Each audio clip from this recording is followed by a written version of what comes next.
We took to the streets to talk to Canadians about buying cars.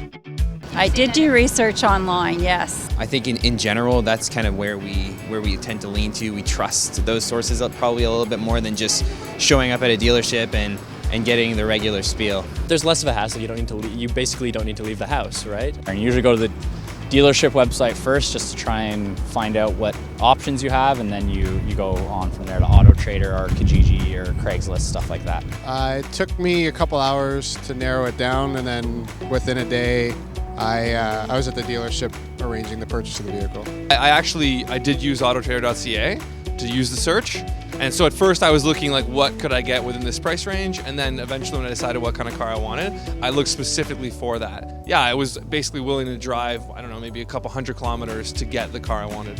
When I plug my details in, when I'm doing searches, I usually do all of Ontario. If the price is right, I would travel. I guess the biggest piece of advice I'd give a dealer is make sure your cars are clean. Making sure that they have multiple pictures online, I think, is important as well. If everything looks clean by photo before I get there, you've already halfway sold me. I find dealers shy away from prices in cars to make you come in, but that doesn't help you want to go in. I think consumer reviews are important because you get some information from people who are actually using the vehicle. Because if I haven't been able to touch and feel the product for myself, I do value what other people have seen or experienced with the product. Well, I saw a car that I liked, and I purchased it via autoTRADER back to the used car dealer. I definitely got the car that I wanted in the end. Super happy about the purchase.